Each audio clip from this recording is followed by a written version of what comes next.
The courtroom fell silent as my Uncle James straightened his expensive tie and declared with absolute confidence, "Your Honor, I purchased all 12 properties from my brother fair and square. I have the signed documents right here."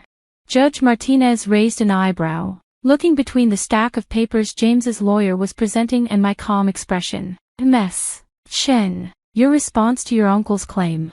I opened my laptop, maintaining eye contact with James as I connected it to the courtroom's display system. "Your Honor, I'd like to show you a video recorded at Sunrise Valley Nursing Home 3 weeks ago. The date and time stamps are authenticated."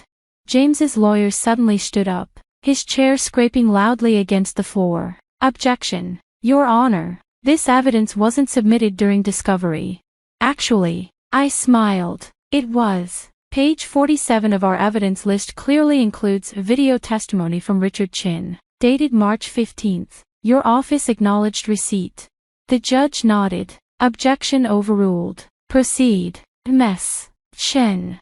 As I pressed play, I watched James's face transform from smug certainty to growing horror. On the screen, my father's face appeared, tired but clear-eyed, as he systematically destroyed James's elaborate scheme to steal our family's legacy. But let me back up and explain how we got here. I'm Anna Chin, 34, a corporate lawyer specializing in real estate transactions. My father, Richard Chin, built a successful property development business from nothing after immigrating to America in the 1980s. Through decades of hard work, he acquired 12 valuable commercial properties across the city. Dad's pride was the Chin Plaza shopping center downtown, but each property had its own story. The apartment complex he bought and renovated for immigrant families, the office building where he gave preferential lease terms to minority-owned businesses, the warehouse he converted into affordable artist studios. Uncle James, my father's younger brother, took a different path in life. While Dad built his business through honest work, James bounced between get-rich-quick schemes and failed ventures. He was always looking for the easy way, the angle to exploit. "Your uncle just needs time to find his path," Dad would say whenever James asked for money. He helped James out of numerous financial holes over the years, always believing his brother would eventually straighten out.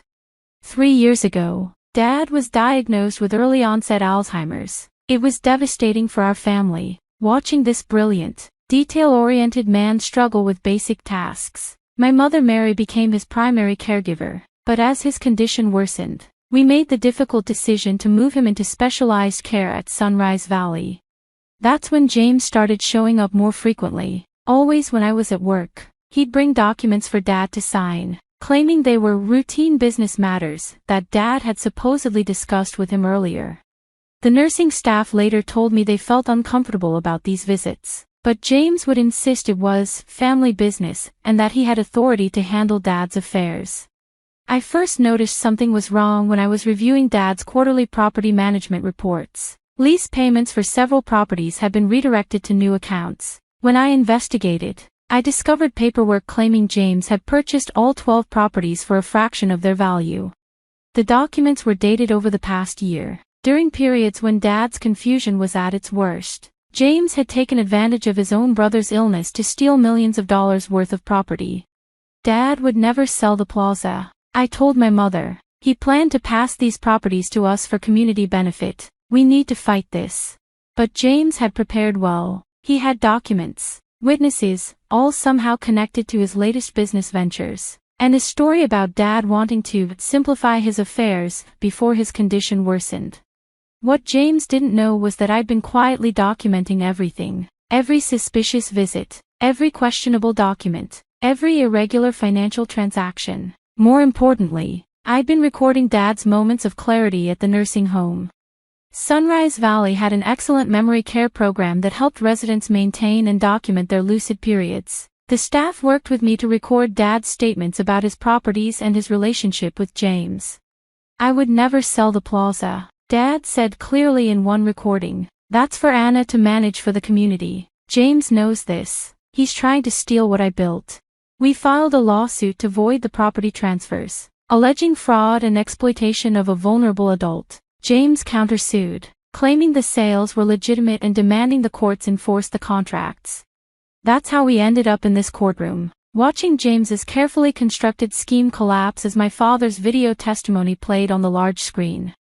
In the video, Dad methodically went through each property, explaining its significance and his plans for its future. He directly addressed James's claims, pointing out specific details that proved the sales couldn't have happened as described. The warehouse, Dad said on screen. James claims I sold it last August. I was in the hospital with pneumonia all that month. Check the records. I wasn't signing any documents. The judge leaned forward, clearly engaged. James's lawyer had stopped objecting and was furiously whispering with his client. The plaza, Dad continued. The contract shows I signed it on Mom's birthday. We were all at her celebration dinner. James wasn't even there. He was in Las Vegas that weekend. Check his credit card statements. One by one, Dad demolished the fake sales. He recalled dates, meetings, and details that proved James's documents couldn't be genuine. More importantly, the video showed Dad's clear mental state when discussing these matters.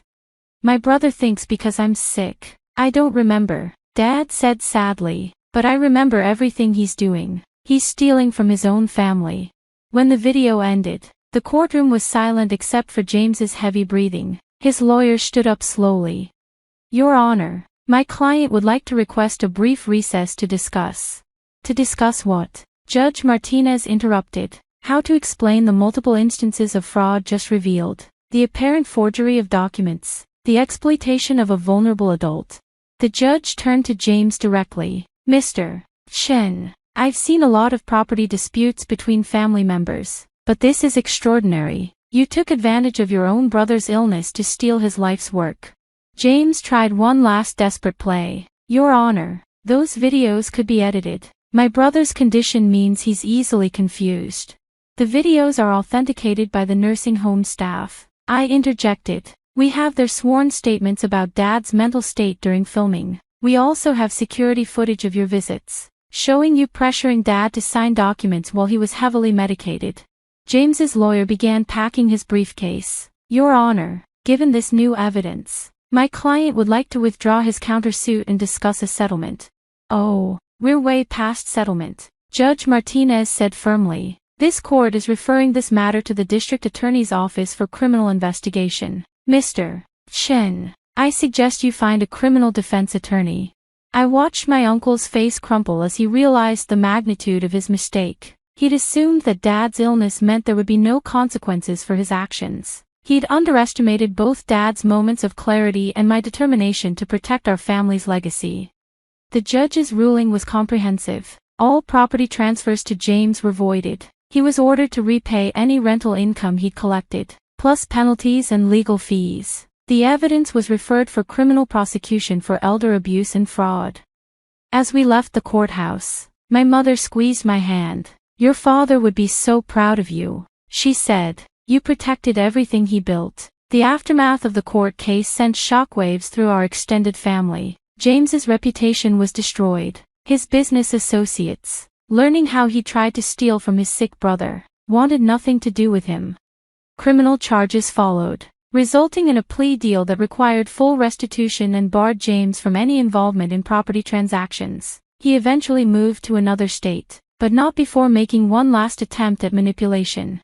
You've ruined me, he told me during a chance encounter at a family funeral. My own niece, destroying my life. No, Uncle James, I replied calmly. You ruined yourself when you tried to steal from your sick brother. I just made sure there was evidence. The Chin Plaza and our other properties continued to serve the community as Dad had intended. I took over management, implementing the plans Dad and I had discussed during his lucid periods at Sunrise Valley. The warehouse artists kept their affordable studios. The immigrant families in our apartment complex stayed in their homes. The minority-owned businesses in our office building continued to grow and thrive. Dad's condition progressed as Alzheimer's inevitably does, but he had moments of joy seeing his properties continue their mission. The nursing home staff would drive him past the plaza, and his face would light up with recognition. Anna manages now, he would say proudly. She understands. It's not just buildings, it's community. The video that exposed James's scheme became a teaching tool at the local bar association's ethics seminars. Estate lawyers used it to demonstrate both the vulnerability of elderly clients and the importance of documenting capacity. James's lawyer was sanctioned by the state bar for his role in the fraud. He admitted knowing the documents were questionable but claimed James had assured him everything was legitimate. A lawyer's duty is to the truth. The Bar Association panel wrote in their decision, not to enabling family members to steal from vulnerable relatives. 2 years after the court case, I was reviewing property records when I discovered something interesting. James had attempted to take out loans against several properties during the period he claimed to own them. The banks had declined their due diligence, revealing issues with his ownership claims.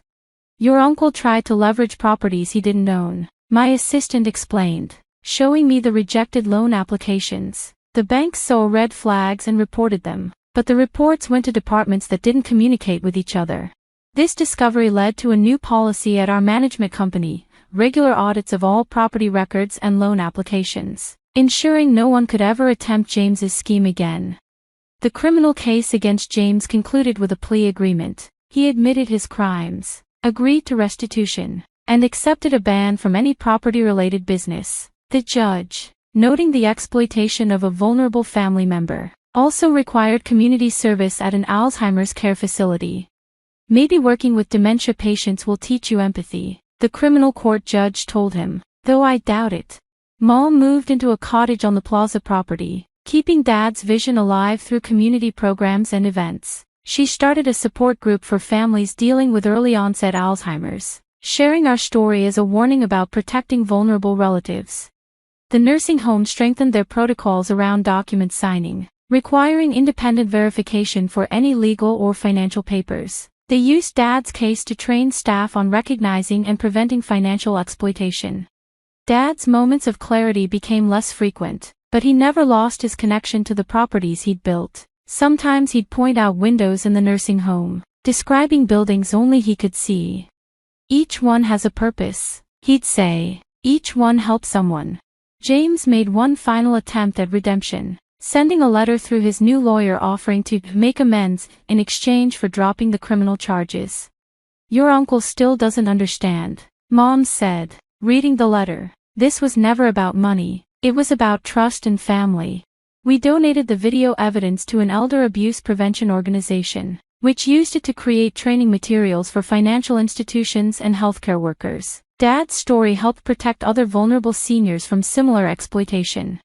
The Chin Plaza thrived under new management policies I implemented based on Dad's original vision. We expanded the community programs, added affordable housing units, and created a small business incubator for immigrant entrepreneurs.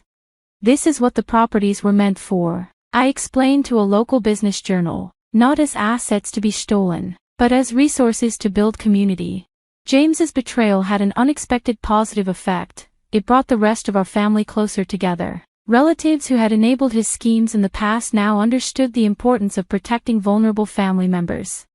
Regular family meetings became a tradition, with transparent discussions about property management and community impact. We established a family council to oversee the properties, ensuring decisions aligned with Dad's original mission. The legal community took notice of our case. I was invited to speak at conferences about elder financial abuse and property fraud. The video evidence became a powerful tool for teaching lawyers about protecting vulnerable clients. Dad's legacy grew beyond the physical properties. The Chin Family Foundation was established, providing scholarships for immigrant students and grants for community development projects. The artist studios in the warehouse produced a collaborative art installation about memory and family, dedicated to Dad. It traveled to galleries nationwide, raising awareness about both elder abuse and the importance of affordable spaces for artists. James's daughter, my cousin Sarah, contacted me a year after the court case. She discovered additional evidence of her father's schemes, attempts to defraud other family members that hadn't succeeded. I found his notebooks, she said, sharing documents that revealed the full scope of his plans. He was going to steal from anyone he could. You stopped him before he could hurt more people. The notebooks became part of the criminal case record, leading to additional charges and an extended ban from financial activities. James's schemes had been more extensive than anyone realized. Dad's condition continued to progress. But the nursing home staff found that visits to the properties could still bring moments of engagement. They developed a therapy program around these visits, helping other residents maintain connections to their past achievements. The courtroom video remained in my office, a reminder that sometimes protecting family means standing up to family. The judge's laughter at James's claims became less important than Dad's clear voice describing his legacy. 5 years after the court case, the Chin Plaza hosted a community celebration of Dad's vision. Tenants, residents, and community members shared stories about how the properties had impacted their lives. Mr. Chen gave us a chance when no one else would, said Mrs. Rodriguez, who'd opened her first restaurant in the plaza 20 years earlier. Now my children have opportunities one never dreamed of. James never attended family gatherings again, his shame or anger keeping him away, but his attempts to steal our family's legacy had only made that legacy stronger, more resilient, and more focused on its original purpose. The properties remained in family management, protected by legal structures I created based on our experience. Future generations would continue Dad's mission of building community through responsible property development. Dad's video testimony, which had exposed James's fraud, became part of our family history. It showed not just the defeat of a deception, but the strength of a man who, even facing cognitive decline, fought to protect what he'd built for others. The judge's laughter at James's claims was just a moment in court, but Dad's vision for his properties continues to change lives. His legacy isn't just in buildings or legal victories, but in the communities that thrive because he understood that property ownership comes with responsibility. And that's something no fraudulent document could ever steal.